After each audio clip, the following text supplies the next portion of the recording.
જય શ્રી કૃષ્ણ. રાધે રાધે. મિત્રો, પરમ કૃપાળુના આશીર્વાદથી 18મો અધ્યાયની શરૂઆત થઈ ગઈ. ગીતાજીના 17 અધ્યાય એટલે એક એવું ગીતાજીનું એક મંદિર બની ગયું છે, અને 18મો અધ્યાય એટલે એમની ઉપર એક કળશ છે.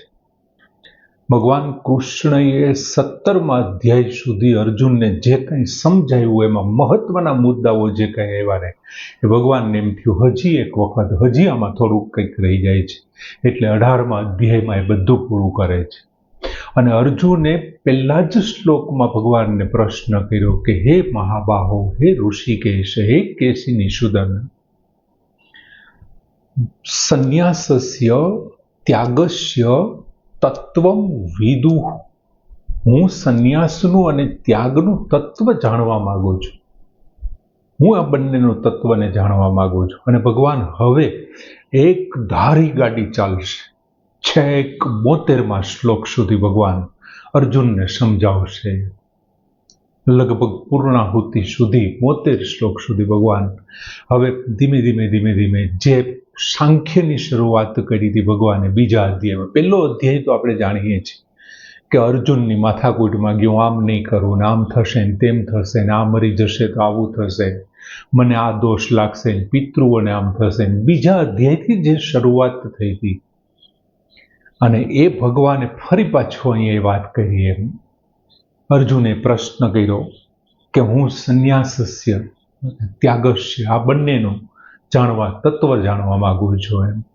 અને હવે બીજા અને ત્રીજા શ્લોકમાં ભગવાને દાર્શનિકોના 4 મત બતાવ્યા છે. જો એ 4 મત ભગવાનને પસંદ છે એવું નથી, ભગવાન કે છે એમ નથી. હા, અહીંયા એવું કે શ્રી ભગવાન ઉવાચ ત્યાંથી ચાલુ થાય છે, પણ ભગવાન અર્જુનને દાર્શનિકના 4 મત બતાવે છે.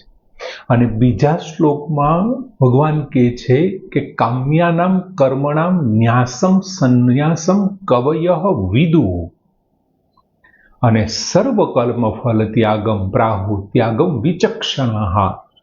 ભગવાન શું કહે છે કે કવયઃ, ભગવાને કહ્યું, ભગવાન બોલ્યા કવયઃ એટલે કેટલાક વિદ્વાનો, કામ્યાનામ કર્માણામ ન્યાસમ કામ્ય કર્મોના ત્યાગને સંન્યાસઃ વિદુઃ સંન્યાસ સમજે છે.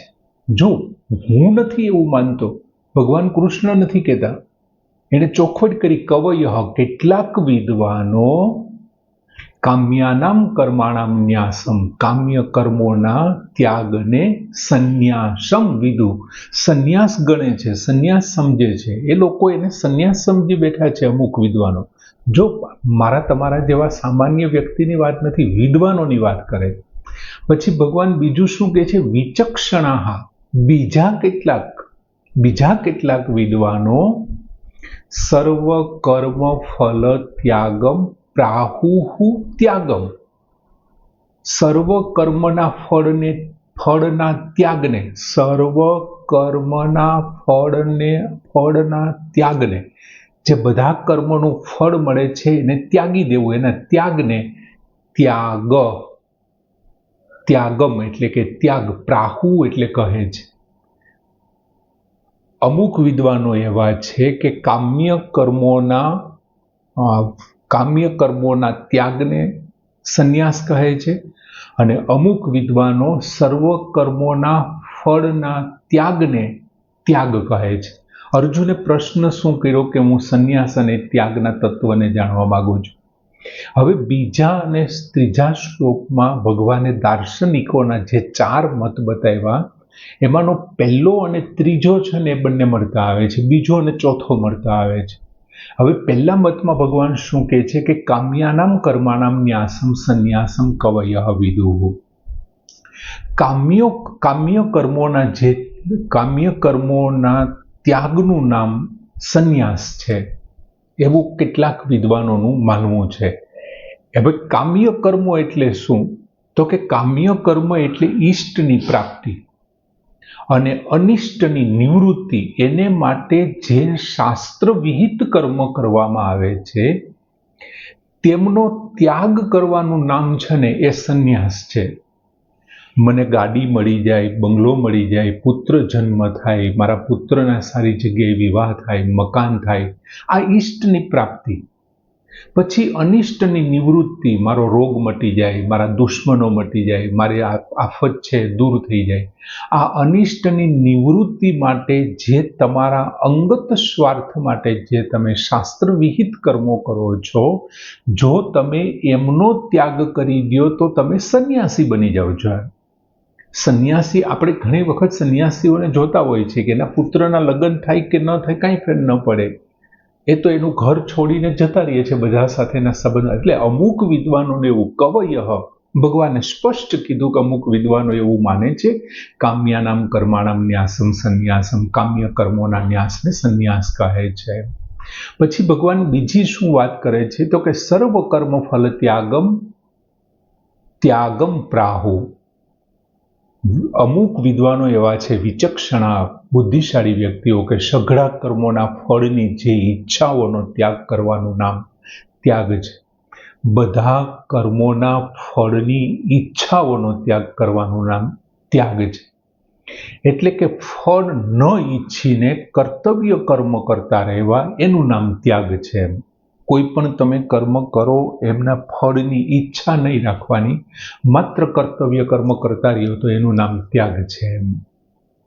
હવે સંન્યાસના આ પહેલા મતમાં માત્ર કામ્ય કર્મોનો ત્યાગ એવો શબ્દ આપ્યો છે.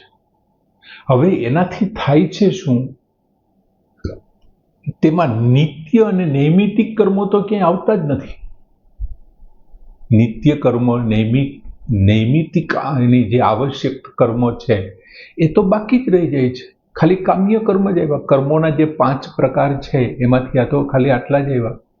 આથી આ મત પૂર્ણ હોય એવું નથી લાગતું, કેમ કે ખાલી કામ્ય કર્મોનો ત્યાગ એ જો સંન્યાસ હોય તો એ કંઈક અધૂરું લાગે છે. અને પાછું બીજું શું થાય છે કે એમાં કર્તૃત્વનો તો કોઈ જગ્યાએ ત્યાગ જ નથી અને સ્વરૂપમાં સ્થિતિ નથી.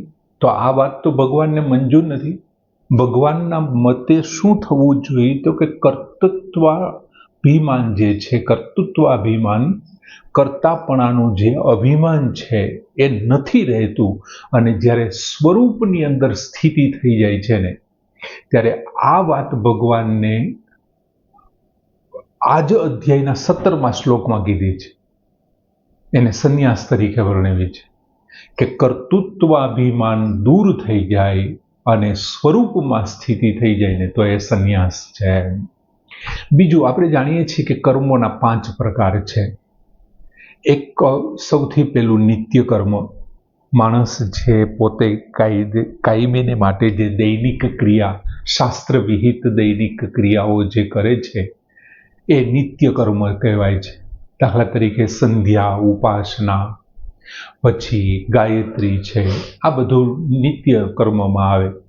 ત્યાર પછી નૈમિતિક કર્મ. તો નૈમિતિક કર્મ ક્યાં ક્યાં હોય તો કે સ્થળ, કાળ અને પરિસ્થિતિ પ્રમાણે નૈમિતિક કર્મ આવે. તો સ્થળ એટલે શું? તો આપણે ઘણી વખત જોયું છે ને કે ભાઈ તમે ગંગા સ્નાને ગયા, ગંગા છે, હરિદ્વાર છે, નૈમિષારણ્ય છે, અયોધ્યા છે, ઋષિકેશ છે, ત્યાં જઈ અને તમે જે શાસ્ત્ર વિહિત કર્મ કરો છો ને તો એ સ્થળકૃત નૈમિતિક કર્મ થયું. કેમ કે તમે સ્થળ પસંદ કર્યું છે ને, તો સ્થળકૃત થયું.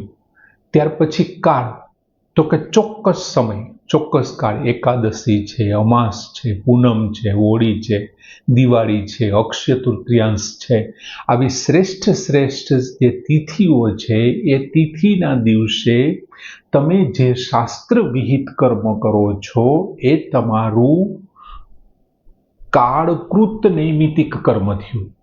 કાળકૃત નૈમિતિક કર્મ. અને ત્યાર પછી છે પરિસ્થિતિકૃત નૈમિતિક કર્મ.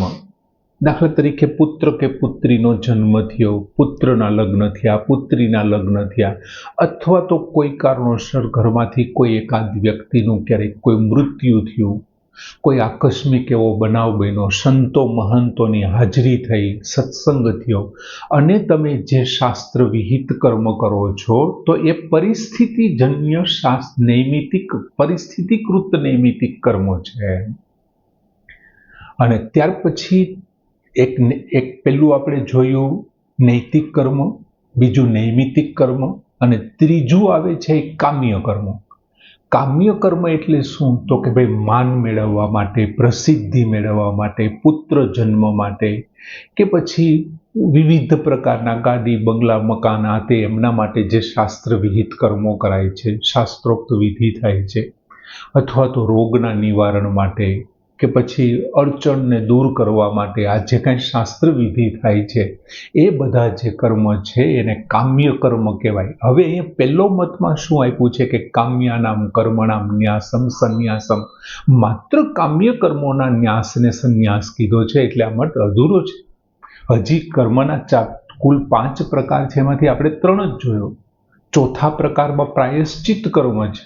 જાણતા કે અજાણતા આપણાથી જે કાંઈ પાપ થઈ ગયા છે અને એ પાપના પ્રાયશ્ચિત રૂપે આપણે શાસ્ત્ર વિહિત જે કંઈ કર્મો કરીએ છીએ એ પ્રાયશ્ચિત કર્મો છે. અને ત્યાર પછી જે આવશ્યક કર્તવ્ય કર્મ, દાખલા તરીકે માણસ પોતાના આજીવિકા ચલાવવા માટે વેપાર છે, નોકરી છે, ખેતી છે, પશુપાલન વૃત્તિ છે, આ બધી જે પ્રવૃત્તિ કરે છે, અને માણસ પોતાના શરીર માટે ખાવું, પીવું, ઉઠવું, બેસવું, આ તે બધી જે ક્રિયાઓ કરે છે, એ બધી ક્રિયાઓ શેમાં આવશે? તો કે આવશ્યક કર્તવ્ય કર્મમાં આવશે. અહીંયા ભગવાન કહે છે કે કવયઃ કામ્યાનામ કર્માણામ ન્યાસમ સંન્યાસમ વિદો. અમુક વિદ્વાનો એવું કહે છે કે કામ્ય કર્મોના ન્યાસને સંન્યાસ કહે છે. માત્ર કામ્ય કર્મોનો ત્યાગ થોડો સંન્યાસ થઈ જવાનો છે. એ તો કર્મથી ભાગી છૂટવા વાળાનું કામ છે, વિકળ વ્યક્તિઓનું કામ છે. એટલે ભગવાનના મતે તો બીજો જ છે, આ તો દાર્શનિકોના ભગવાન મત આપે છે. પછી બીજી વાત ભગવાન કહે છે વિચક્ષણા, અમુક વિદ્વાનો, કેટલાક વિદ્વાનો સર્વ કર્મ ફલ ત્યાગમ પ્રાહુ ત્યાગમ, બધા કર્મોના ફળના ત્યાગને ત્યાગ કહે છે, એવું કહેવા માંગે છે. હવે અહીં માત્ર કામનાના ત્યાગની જ વાત છે. સર્વ કર્મ ફલ ત્યાગમ, એનો અર્થ શું થયો કે માત્ર કામનાના ફળની ત્યાગની વાત છે.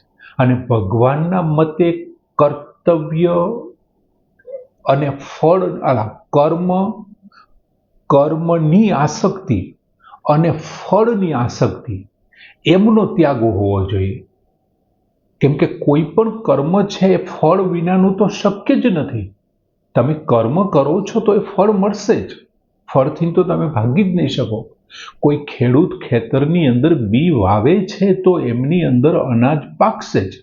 અનાજ પાકવું એ બી વાવવાનું ફળ છે, અનાજ ન પાકવું એ પણ એનું ફળ છે. એમ કોઈ વેપારી જો વેપાર કરે છે તો એને નફો થાય છે તો એનું ફળ છે, પણ નુકસાન થાય છે તો પણ એનું ફળ છે. એટલે અહીંયા તો કામનાના ત્યાગની વાત કરી છે, માત્ર જે ઈચ્છી છે એમની ત્યાગની વાત કરી તો એ પણ અધૂરું રહી જાય. ભગવાનના મતે શું છે? કર્મની અને ફળની આસક્તિનો ત્યાગ કરવાનો. તારે આસક્ત નથી થવાનું. જો ભગવાને 18મા અધ્યાયમાં જ આગળ વાત કરશે, આમની વાત ભગવાન 18મા અધ્યાયમાં જ કરવાના છે.